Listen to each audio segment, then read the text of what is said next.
Trop, c'est trop. Trop, c'est trop.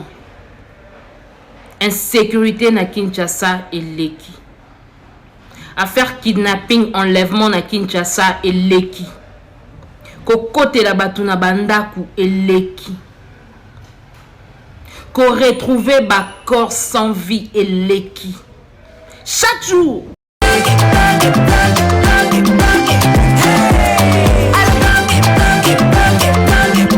Oyoki elenge ya Congo. Tapelema, tapelema, tapelema, tapelema, tapelema, tapelema, tapelema. Ibuka ikatanga tosamana. Congo Central Kinshasa tosamana. Ekwata bandundu tosamana. Mosina mosangi bisonyasa.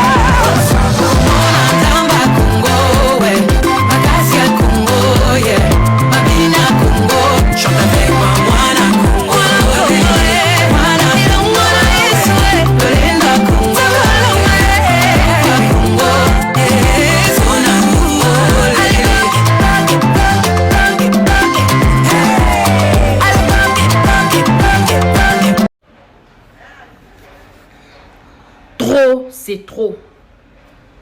Trop, c'est trop. Insécurité na Kinshasa et Leki. Affaire kidnapping, enlèvement na Kinshasa et Leki. Kokote la batu na bandaku et Leki. Ko retrouver ba corps sans vie et Leki. Chaque jour, il y a au moins 10 avis de recherche. Chaque jour, il y a au moins 3, 4, 5 victimes. Il y a une intrusion criminelle. Oh, bah côté là qui ba monandaku, ba bomi mutu moko, ba zwimbongo, ba veba na basi. Chaque jour, au moins 2 corps retrouvés sans vie na balabala. Insécurité, pas moyen. Donc, soko bimi, ozongi na kimia, okumisi nzambi. Soki bana bakenda ki classe, bazongi na kimia, okumisi nzambi. Et Leki, insécurité. Tout ça, tokomi lokola ba orphelin. Nous sommes devenus une population abandonnée. Nous sommes devenus un peuple abandonné. Le gouvernement, l'État congolais est absent. Les lorsqu'on de onabino abungi bo lancer avis de recherche et comme il a fait divers au moins on a page mon na Facebook, ba publier, on a ba contact non na WhatsApp, ba publier na ba groupe WhatsApp. Après 3-4 jours, ba criminel, ba contacter bino, bazo exiger bino ba montant moko ya makasi 3 000-4 000 $, bo se cotiser. Pendant ce temps, que fait le gouvernement? Bolali bola muki boyoki yo ba kote la ki batuma ona ki mbanseke. Nan sele kuna mwana moko kutu ya muki akufaki. Ba criminel ba kote la ki bango. Et comme inango ba fait divers. Mesure mon côté ezwami penza boye efficace pour na ko lutter contre criminalité wana. La mission première d'un État, c'est de protéger la population, c'est d'assurer la sécurité de la population. Mais au Congo, ça n'existe pas. Les autorités congolaises, bazana bango préoccupé na makambo mususu. Sécurité à la population tali bango te. Bon, qu'on protéger peuple te. To komika ko le na ba groupe WhatsApp, to le na ba commentaire na TikTok, na Facebook, na Twitter. Mais alors que nous avons un gouvernement, alors que nous savons que seul l'État a le monopole de la force. Mais pourquoi Bazoko parvenir te ya ko mettre main sur ces criminels là? des services de sécurité dans ces pays. On a ces trucs de cyberdéfense. Les criminels ont utilisé les réseaux de télécommunication. Ils utilisent Vodacom, ils utilisent Africell. Pour pas mobile money. Mais pourquoi pas mettre en place une stratégie avec les réseaux de communication pour mater ces criminels-là?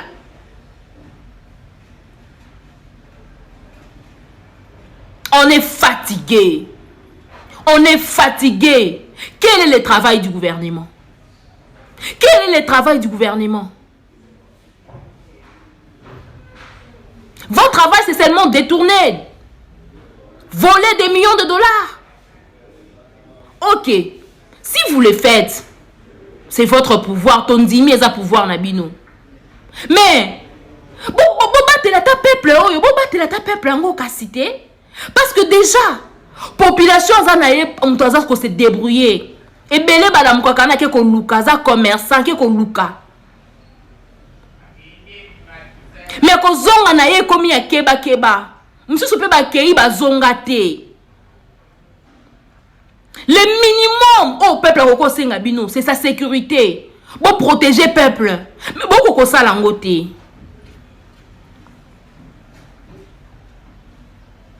Na gouvernement na bino wana. Des gens sont venus au pouvoir riches. La plupart de Bayan à pouvoir. Le Congo vous a tout donné. Vous êtes dans la jouissance. Mais pourquoi vous n'arrivez pas à protéger la population? Chaque jour, enlevé. Ma famille paye à passer. $1,000, $2,000. Pour libérer Moutunabiso. Batikaye. Mais quel est le travail du gouvernement? Les services de sécurité ne sont là que pour traquer les opposants. Et là, quand on a une cyberdéfense, on a pas opposants. Na moto bazo enlever bateau. Na taxi bazo enlever bateau. Transport public ezalakate, l'État ezalakate, babus y a l'État ezalakate. Tout ce qu'on peut demander, la moindre des choses, le minimum que le peuple demande, c'est sa sécurité. Si vous dirigez banani, ceux qui sont comme aussi là, vous dirigez banani. Et je m'adresse à la population congolaise. Ça ne sert à rien de se lamenter. Le pouvoir vient du peuple. Topé ça qui va en mission. Topé ça qui va en mandat va protéger biso. Loko la bazo kokate. Peuple faut exiger ba compte. Les Congolais doivent se lever et demander des comptes. Sécuriser la population. Bonjour la grande famille. Je nous espère bien portant. En tout cas, Kimoi Binakishasa, échanger méthode, système échangé. Dans autres bêtes, la bine likamoko est comme mercredi, il y a 7 semaines seulement. Le mercredi de 7 semaines. Le mercredi, je me dirigeais vers Molar, Bandal Molar. Tant dans commune Ipen, n'a eu moto à Molar. Le moteur qui me pose la question, tanti nozo matayo moko. J'ai dit non, je n'ai pas l'argent pour payer les doubles. Zoa moto. Aïsinga mata, na matipe na moto. To traîner wana moi quelques minutes. Le moteur na monika muto ayambi na appel. En tout cas na tira qui attention mais muto ando soani na téléphone na ye. Alors si ka reçoit na téléphone, j'ai vu le monsieur a démarré moto to comme okende na tunia na bisi ah. To reçoit sous clienté, au boy cause la client nga na za mbongo opesa yo. Na moto double te na boyo ki rubalukelanga erto koma na destination ote to kende na zo bula na nzela na rozwa mutu nzela to banjo kende en arrivant vers Sana, l'hôpital de Sana, station mo bozala quelque part wana tonton mo bo atelemisi moto. Le monsieur a matipé na moto azaki tonton kaka a matipé na moto o nga na zalaki azaki na sima na ngai tellement que ndena yoka déjà basango ya ko botolaka basak na ba moto ba meyibi nde bazo botola ba jeune fille basak na moto. En tout cas, j'ai toujours l'habitude son na zui moto. Na zora toujours téléphone na ngai. Na tia on a katia trousse na nga place mbongweza na fula na loketo. Na koti on na kota libumu na kangi na fula. Na katia sac etika la vraiment peut-être ba papier na ba kaye kaka. etikala na kati ya sac. J'ai toujours l'habitude de faire ça. Ces derniers temps, nazo sala kaka bongo. Lorsque le monsieur a mati na sima na ngai, j'avais déjà enlevé mon téléphone. Je pris les téléphones na kati ya trousse. Place mbo on ngeza yaki na kati na canyon na fula na salibu. Tellement que ces derniers temps, nzela ya selemba ozea kobeba. Soki to ke mola tozo kota mingi banzela kati puis to ke bima bakota babumbu kuna. Et to koti banzela kati to bimi na première prince mo wezalaka côté ka ya babumbu wana et tout. Le motard a commis oh tantine sac nous ezo piqué nga na ciment. Donc Nathalie sac tellement que ba sac ya Hermès moi nzete wana o ya kokangela sac wana. Je me suis dit assurément ils ont dit des autres baye. J'ai dit au monsieur qui était derrière moi à bongama pour to zonga moi ngape na zonga sima pour ça que tout a kaité. Parce qu'au fur et à mesure il y a ça la les chauffeurs motards azo sala ba secousse au monde un moko na zonga vers ye ça qui est tout a kaka. Et les chauffeurs a commis ko yebisa tantine ça que nous autres mal à l'aise na mema bino bien tin ça que nous autres mal à l'aise tiaka ka sac mupanzi.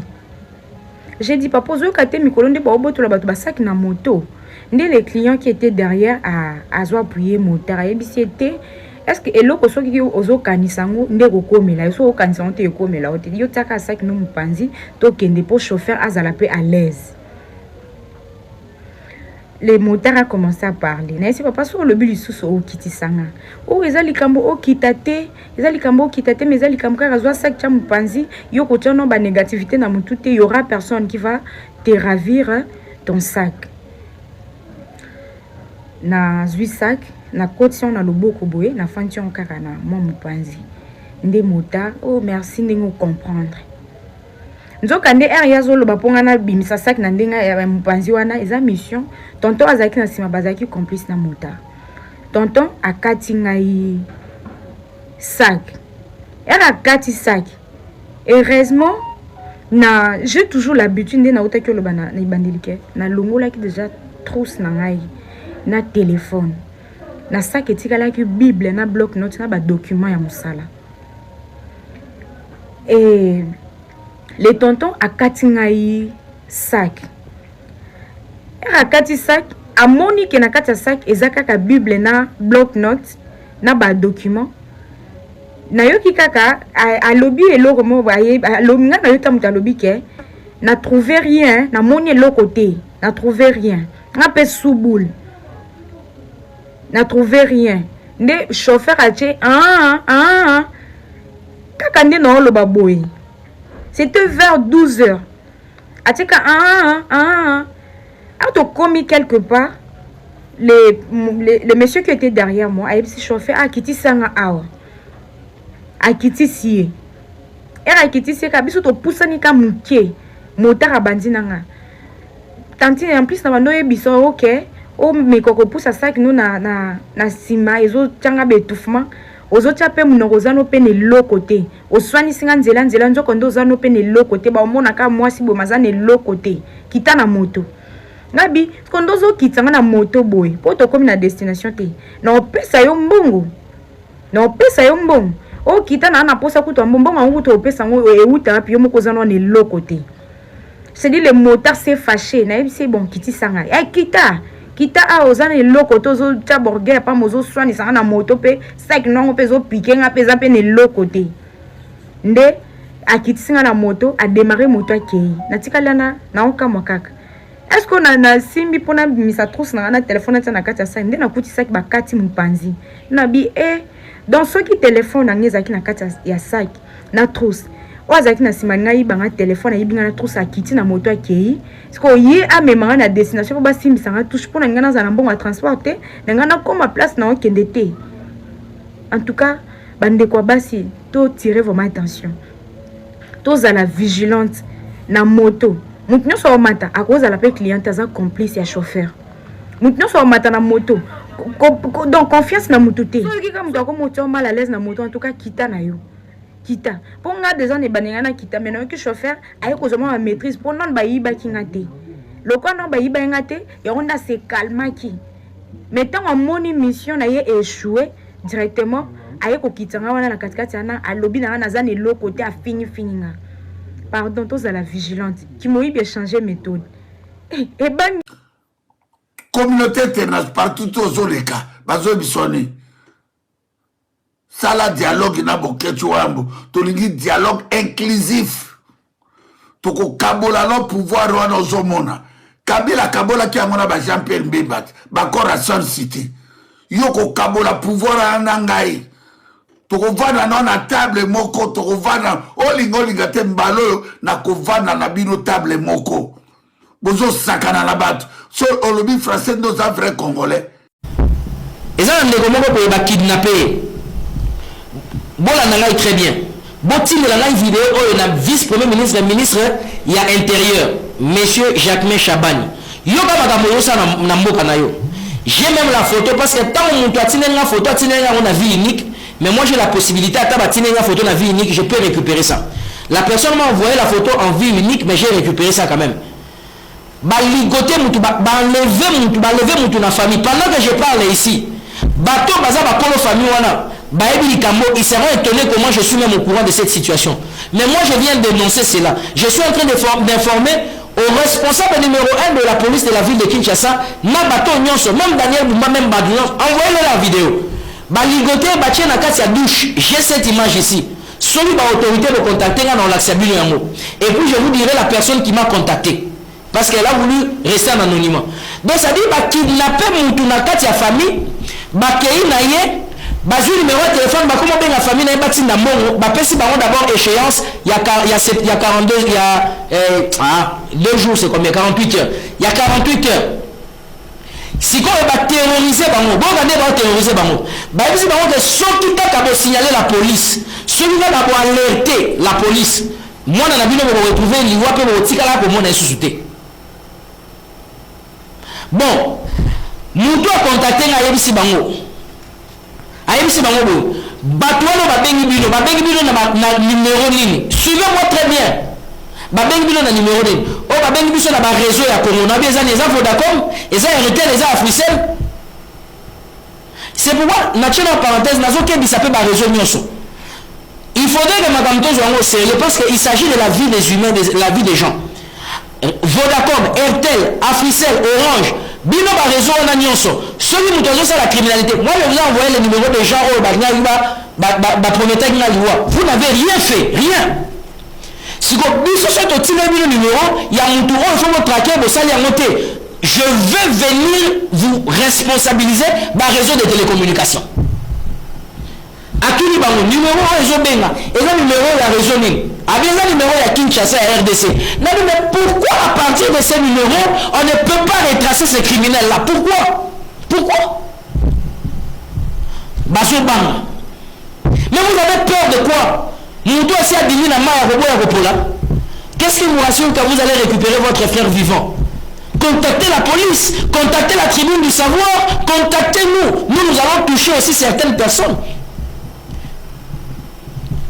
Sur une criminalité salémie, je suis en train de lancer un message à tout le monde, message à toute l'étendue de la République démocratique du Congo. Si un crime s'est fait et que Bato kidnappé, chantage, ils utilisent un numéro de Vodacom, Orange, Airtel, Africell. Envoyez-moi ce numéro-là. Moi, je vais contacter les responsables du réseau de télécommunications. Je vais enregistrer les rappels. S'ils me disent qu'ils sont incapables de faire quelque chose, je viendrai les dénoncer ici.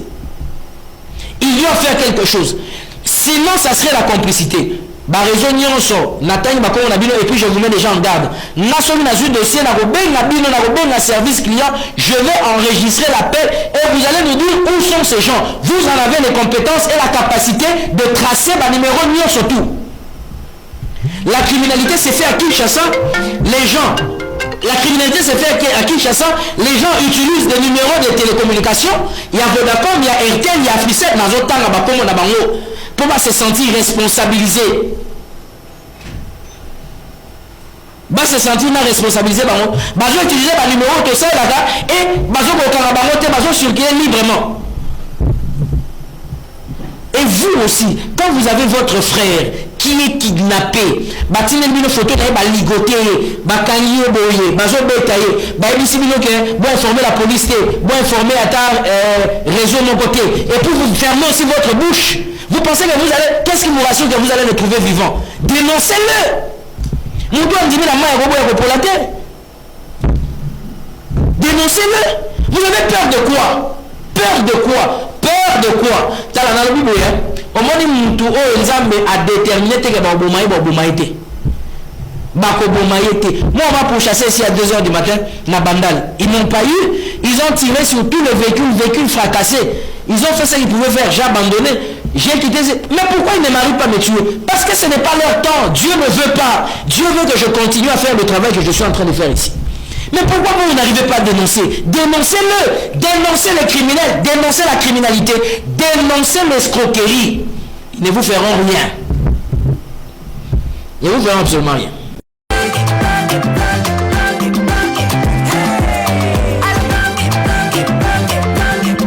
Oyoki elenge ya Kongo